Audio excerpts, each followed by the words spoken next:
ಬೆಂಗಳೂರಲ್ಲಿ ನಕಲಿ PSI and gang arrest ಆಗಿದೆ. ರಿಯಲ್ ಪೊಲೀಸ್ ಅಂತ ಬಿಲ್ಡಪ್ ಕೊಡ್ತಾ ಇತ್ತು ಈ ಗ್ಯಾಂಗ್. ಪ್ಲಾನ್ ಮಾಡಿ ಮನೆಗೆ ನುಗ್ಗಿ ಹೆದರಿಸಿ ದರೋಡೆಯನ್ನ ಮಾಡ್ತಾ ಇದ್ರು.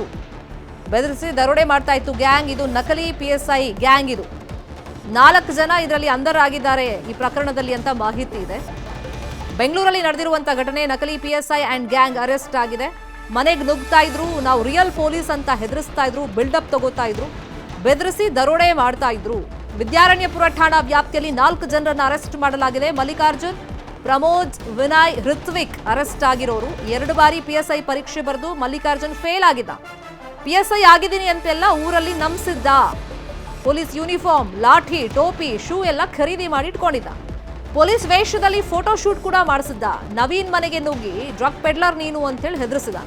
ಮನೆ ಸರ್ಚ್ ನೆಪದಲ್ಲಿ ಹಲ್ಲೆ ಮಾಡಿ ಸುಮಾರು 1.25 ಲಕ್ಷ ಸುಲಿಗೆ ಮಾಡಿದ್ದಾರೆ. ನೀನು ಗಾಂಜಾ ಮಾರ್ತಾ ಇದೆಯಾ, ಮನೆ ಸರ್ಚ್ ಮಾಡಬೇಕು ಅಂತೇಳಿ ನರಸೀಪುರ ಬಡಾವಣೆಯ ನವೀನ್ಗೆ ಬೆದರಿಕೆಯನ್ನ ಹಾಕಿದೆ ಈ ಗ್ಯಾಂಗ್. ನವೀನ್ ಮೇಲೆ ಲಾಠಿ, ಕಬ್ಬಿಣದ ರಾಡ್ನಿಂದ ಹಲ್ಲೆ ಮಾಡಿದ್ದಾರೆ. ಅರೆಸ್ಟ್ ಮಾಡಬಾರ್ದು ಅಂತಂದ್ರೆ ನಾವು ಕೇಳಿದಷ್ಟು ಹಣ ಕೊಡಬೇಕು ಅಂತ ಕೇಳಿದ್ದಾರೆ. ಖಾತೆಯಲ್ಲಿದ್ದ 87,000, ಬೀರುವಿನಲ್ಲಿದ್ದ 53,000, ಪರ್ಸ್ನಲ್ಲಿದ್ದ 2,000 ಕಸ್ಕೊಂಡು ಪರಾರಿಯಾಗಿತ್ತು ಗ್ಯಾಂಗ್. ಈಗ ಅರೆಸ್ಟ್ ಆಗಿದೆ. 45,000 ಹಣ, ಕೃತ್ಯಕ್ಕೆ ಬಳಸಿದ್ದ ಕಾರನ್ನ ಸೀಸ್ ಮಾಡಿದ್ದಾರೆ ವಿದ್ಯಾರಣ್ಯಪುರ ಪೊಲೀಸರು. ಮನೆಯಲ್ಲಿ ಸಂಜೆ ಟೈಮಲ್ಲಿ ಒಬ್ಬಂಟಿಯಾಗಿ ಇರಬೇಕಾದ್ರೆ ಒಂದು 3 ಜನ ವ್ಯಕ್ತಿಗಳು ಆಗಮಿಸಿ ಅದರಲ್ಲಿ ಒಬ್ಬ PSI ಕಾಕಿ ಯೂನಿಫಾರ್ಮ್ ಅನ್ನು ಹಾಕಿರ್ತಕ್ಕಂಥದ್ದು, ಇನ್ನು 2 ನಾವು ಕ್ರೈಮ್ ಕಾನ್ಸ್ಟೇಬಲ್ ಅಂತ ಹೇಳ್ಕೊಂಡು ಬಂದು ನೀನು ಇಲ್ಲಿಗಲ್ ಆಕ್ಟಿವಿಟಿ ಇಲ್ಲಿ ತೊಡಗಿದೆಯಾ, ಗಾಂಜಾ ವ್ಯಾಪಾರದಲ್ಲಿ ತೊಡಗಿದೆಯಾ ಅಂತ ಹೇಳಿ ಆತನನ್ನು ಬೆದರಿಸಿ ಮನೆಯಲ್ಲಿ ಇದ್ದಂತಹ 55,000 ರೂಪಾಯಿ ನಗದು ಮತ್ತು 87,000 ರೂಪಾಯಿಯನ್ನ ಆನ್ಲೈನ್ ವರ್ಗಾವಣೆ ಮಾಡಿಸ್ಕೊಂಡು ಮನೆಯನ್ನೆಲ್ಲ ಸರ್ಚ್ ಮಾಡಿ ವಿಡಿಯೋ ಮಾಡಿ ಹೋಗಿರ್ತಕ್ಕಂಥದ್ದು. ಈ ಪ್ರಕರಣವನ್ನು ನಾವು ದಾಖಲಿಸಿಕೊಂಡು ಪ್ರಕರಣದಲ್ಲಿ 4 ಜನ ಆರೋಪಿಗಳನ್ನು ಬಂಧಿಸಿ 2 ವೆಹಿಕಲ್, ಒಂದು 2 ವೀಲರು, ಒಂದು ಕಾರು ಹಾಗೂ 45,000 ನಗದು ಹಣವನ್ನು ವಶಕ್ಕೆ ಪಡ್ಕೊಂಡಿದೆ. ಇದೇ ವಿಷಯವಾಗಿ ಇನ್ನಷ್ಟು ಡೀಟೇಲ್ ಆಗಿ ಇನ್ಫಾರ್ಮೇಶನ್ ಕೊಡ್ತಾ ಹೋದಕ್ಕೆ ಒಂದ್ಸಗೆ ನೇರ ಸಂಪರ್ಕದಲ್ಲಿ ಸಿಕ್ಕಿದ್ದಾರೆ ನಮ್ಮ ರಿಪೋರ್ಟರ್ ಮಂಜುನಾಥ್. ಇತ್ತೀಚೆಗೆ ಬೆಂಗಳೂರಲ್ಲಿ ಪರ್ಟಿಕ್ಯುಲರ್ ಆಗಿ ಪೊಲೀಸರು ವೇಷದಲ್ಲಿರುವಂತಹ ನಕಲಿ ವ್ಯಕ್ತಿಗಳು ತುಂಬಾ ಸೌಂಡ್ ಮಾಡ್ತಾ ಇದ್ದಾರೆ. ಸೊ ಈ ಪರ್ಟಿಕ್ಯುಲರ್ ಕೇಸಲ್ಲಿ ಏನಾಗಿದ್ದು, ಮತ್ತೆ ಈ ಜಾಲ ಇದೊಂದೇ ಬೆದರಿಕೆ ಹಾಕಿರುವಂತಹ ಪ್ರಕರಣ ಅಥವಾ ಬೇರೆ ಕಡೆನೂ ಮಾಡಿದ್ದಾರೆ ಅಂತ ಏನಾದ್ರು ಮಾಹಿತಿ ಸಿಗ್ತಾ ಇದೆಯಾ? ಶರ್ಮಿತಿ, ಮಲ್ಲಿಕಾರ್ಜುನ್ ಎನ್ನುವಂತ ವ್ಯಕ್ತಿ ಮೂಲತಃ ಬಳ್ಳಾರಿ ಜಿಲ್ಲೆ ಶಿರಗುಪ್ಪ ಮೂಲದವನು. ಈತ 2 ಬಾರಿ ಸಬ್ ಇನ್ಸ್ಪೆಕ್ಟರ್ ಹುದ್ದೆಗೆ ಅಂತೇಳಿ ಎಕ್ಸಾಮ್ ಕೂಡ ಅಷ್ಟೇ ಬರೆದಿರ್ತಾನೆ. ಆದ್ರೆ 2 ಬಾರಿ ಕೂಡ ಅಷ್ಟೇ ಫೇಲ್ ಆಗಿರ್ತಾನೆ. ಫೇಲ್ ಆಗಿದ್ದಾದಂತಹ ಸಂದರ್ಭದಲ್ಲಿ ಊರಲ್ಲಿ ಹೇಳ್ಕೊಂಡಿರ್ತಾನೆ, ನಾನು ಸಬ್ ಇನ್ಸ್ಪೆಕ್ಟರ್ ಆಗಿ ಆಯ್ಕೆ ಆಗಿದ್ದೀನಿ ಅನ್ನುವಂತ ಒಂದು ಮಾತುಗಳನ್ನು ಕೂಡ ಊರಲ್ಲಿ ಹೇಳ್ಕೊಳ್ತಾನೆ.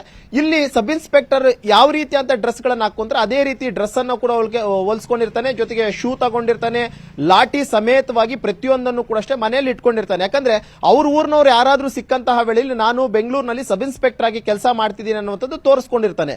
ಇದೇ ರೀತಿಯಲ್ಲಿ ಈತನಿಗೆ ಋತ್ವಿಕ್ ಎನ್ನುವಂತಹ ಮತ್ತೊಬ್ಬ ವ್ಯಕ್ತಿ ಕೂಡ ಅಷ್ಟೇ ಪರಿಚಯ ಆಗ್ತಾನೆ. ಪರಿಚಯ ಆದಂತಹ ಬಳಿಕ ಇವರು ಒಂದು ಖತರ್ನಾಕ್ ಪ್ಲಾನ್ ಅನ್ನ ಮಾಡ್ತಾರೆ. ಯಾಕಂದ್ರೆ ಹೆಂಗಿದ್ರು ಬೆಂಗಳೂರಿನಲ್ಲಿ ಪೊಲೀಸರ ಹೆಸರಿನಲ್ಲಿ ಸಾಕಷ್ಟು ರೀತಿಯಾದಂತಹ ಕ್ರೈಮ್ಗಳಾಗ್ತಾ ಇದಾವೆ. ಅದೇ ರೀತಿ ನಾವು ಕೂಡ ಅಷ್ಟೇ ಪೊಲೀಸರು ಅಂತ ಹೇಳ್ಕೊಂಡ್ಬಿಟ್ಟು ನಾವೊಂದು ಯಾವ್ದಾದ್ರು ಮನೆಗೆ ಹೋಗಿ ದರೋಡೆ ಮಾಡೋಣ ಅನ್ನುವಂತ ಒಂದು ಪ್ಲಾನ್ ಅನ್ನ ಮಾಡ್ತಾನೆ. ಅದರಂತೆ ಈ ರಿತಿಕ್ ಎನ್ನುವಂತ ಏನಿದ್ದಾನೆ, ಈತ ಮನೆಗಳನ್ನ ಹುಡುಕುವಂತ ಒಂದು ಕೆಲಸವನ್ನ ಮಾಡ್ತಿರ್ತಾನೆ. ಯಾವ ಮನೆಯಲ್ಲಿ ಒಬ್ಬರೇ ಒಂಟಿಯಾಗಿರ್ತಾರೆ, ಯಾರು ಅವರ ಆಕ್ಟಿವಿಟೀಸ್ ಅಂದ್ರೆ ಹಣಕಾಸಿನಲ್ಲಿ ಜಾಸ್ತಿ ಪ್ರಾಬಲ್ಯವನ್ನು ಹೊಂದಿರ್ತಾರೆ ಅಂತವ್ರನ್ನ ಟಾರ್ಗೆಟ್ ಮಾಡ್ಕೊಳ್ತಾರೆ. ಅದೇ ರೀತಿಯಾಗಿ ಈ ನವೀನ್ ಎನ್ನುವಂತಹ ವ್ಯಕ್ತಿ ಆನಂದಪುರದಲ್ಲಿ ವಾಸವಾಗಿರ್ತಾನೆ. ಈ ನವೀನ್ ಅನ್ನ ಟಾರ್ಗೆಟ್ ಮಾಡ್ಕೊಳ್ತಾರೆ.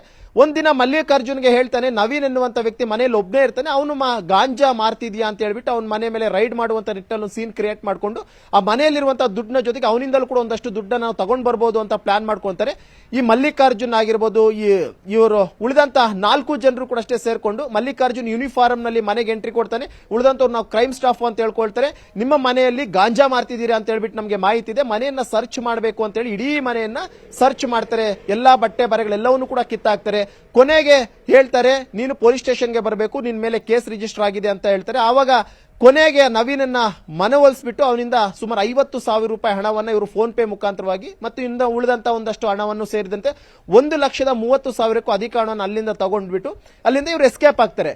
ಎಸ್ಕೇಪ್ ಆದಾಗ ನವೀನ್ಗೆ ಒಂದು ಡೌಟ್ ಬರುತ್ತೆ. ಯಾಕಂದ್ರೆ ಪೊಲೀಸರಾಗಿದ್ದಂತ ವೇಳೆಯಲ್ಲಿ ಅಟ್ಲೀಸ್ಟ್ ಯಾವ ಪೊಲೀಸ್ ಸ್ಟೇಷನ್ ಅಂತ ಹೇಳ್ತಿದ್ರು, ಇವ್ರು ಯಾವ ಪೊಲೀಸ್ ಸ್ಟೇಷನ್ ಅಂತ ಹೇಳಿಲ್ಲ, ಬದಲಾಗಿ ಸರ್ಚ್ ವಾರೆಂಟ್ ಕೂಡ ಇರಲಿಲ್ಲ ಅಂತ ಹೇಳ್ಬಿಟ್ಟು ಅನುಮಾನ ಬಂದು ನೇರವಾಗಿ ಹೋಗ್ಬಿಟ್ಟು ವಿದ್ಯಾರಣ್ಯಪುರ ಪೊಲೀಸ್ ಸ್ಟೇಷನ್ ಒಂದು ಕಂಪ್ಲೇಂಟ್ ಅನ್ನ ಕೊಡ್ತಾನೆ. ಕಂಪ್ಲೇಂಟ್ ಆಧರಿಸಿಕೊಂಡು ಪೊಲೀಸರು ಕೂಡ ಘಟನಾ ಸ್ಥಳಕ್ಕೆ ಬರ್ತಾರೆ. ಸುತ್ತಮುತ್ತ ಇರುವಂತಹ ಸಿಸಿಟಿವಿ ಫುಟೇಜಸ್ ಆಗಿರ್ಬೋದು, ಜೊತೆಗೆ ಈ ನವೀನಿಂದ ಕೂಡ ಸ್ಟೇಟ್ಮೆಂಟ್ ಅನ್ನು ದಾಖಲು ಮಾಡಿಕೊಂಡಿದ್ದಾದಂತಹ ಬಳಿಕ ಆರೋಪಿಗಳ ಪತ್ತೆಗೆ ಬಲೆ ಬೀಸ್ತಾರೆ. ಕೊನೆಗೆ ಮಲ್ಲಿಕಾರ್ಜುನ್ ಸಿಕ್ಬಿಡ್ತಾನೆ. ಮಲ್ಲಿಕಾರ್ಜುನ್ ಸಿಕ್ಬಿದ್ದಂತಹ ಸಂದರ್ಭದಲ್ಲಿ ವಿಚಾರಗಳು ಗೊತ್ತಾಗುತ್ತೆ. ಈತ ಸಬ್ ಇನ್ಸ್ಪೆಕ್ಟರ್ಗೆ ಅಂತ ಹೇಳಿ 2 ಬಾರಿ ಎಕ್ಸಾಮ್ ಬರೆದಿರ್ತಾನೆ, ಫೇಲ್ ಆಗ್ತಾನೆ. ಫೇಲ್ ಆಗಿದ್ದಂತ ಬಳಿಕ ಅಲ್ಲಿದ್ದಂತ 3 ಜನರ ಜೊತೆ ಸೇರ್ಕೊಂಡ್ಬಿಟ್ಟು ಈ ರೀತಿ ದರೋಡೆ ಮಾಡೋದಕ್ಕೆ ಪ್ಲಾನ್ ಅನ್ನ ಮಾಡಿದ್ದ ಅನ್ನುವಂಥದ್ದು ಗೊತ್ತಾಗ್ಬಿಟ್ಟು ಸದ್ಯಕ್ಕೆ 4 ಜನರನ್ನು ಕೂಡ ವಿದ್ಯಾರಣ್ಯಪುರ ಪೊಲೀಸರು ಅರೆಸ್ಟ್ ಮಾಡ್ಕೊಂಡಿದ್ದಾರೆ. ಅವರಿಂದ 40,000 ರೂಪಾಯಿ ಹಣವನ್ನು ರಿಕವರಿ ಮಾಡ್ಕೊಂಡಿದ್ರೆ, ಉಳಿದಂತೆ 80,000 ರೂಪಾಯಿ ಹಣವನ್ನು ಇವರು ಗೂಗಲ್ ಪೇ ಮಾಡಿಸ್ಕೊಂಡಿದ್ರೆ ಆ ಒಂದು ಹಣವನ್ನು ಕೂಡ ರಿಕವರಿ ಮಾಡುವಂತ ಒಂದು ಕೆಲಸವನ್ನು ಮಾಡ್ತಿದ್ದಾರೆ. ಇನ್ನೊಂದೇನು ಅಂತಂದ್ರೆ ಇವರು ಕೇವಲ ಈ ಒಂದು ಕೃತ್ಯವನ್ನ ಮಾತ್ರ ಮಾಡಿದ್ದಾರೆ ಅಥವಾ ಇದೇ ರೀತಿಯಾಗಿ ಬೆಂಗಳೂರು ನಗರದಲ್ಲಿ ಬೇರೆ ಬೇರೆ ರೀತಿಯಂತ ಅಪರಾಧ ಕೃತ್ಯದಲ್ಲಿ ಭಾಗಿಯಾಗಿದ್ರ, ಬೇರೆ ಕಡೆ ಏನಾದರೂ ದರೋಡೆಯನ್ನ ಮಾಡಿದ್ರ ಅನ್ನೋದ್ರ ಬಗ್ಗೆ ಪೊಲೀಸರು ಈಗಾಗಲೇ 4 ಜನರನ್ನು ಕೂಡ ಅಷ್ಟೇ ಪೊಲೀಸ್ ಕಸ್ಟಡಿಗೆ ಪಡ್ಕೊಂಡು ಇನ್ನಷ್ಟು ಮಾಹಿತಿಯನ್ನ ಕಲೆಕ್ಟ್ ಮಾಡುವಂತ ಒಂದು ಕೆಲಸವನ್ನ ಮಾಡ್ತಿದ್ದಾರೆ. ಶರ್ಮಿತಾ.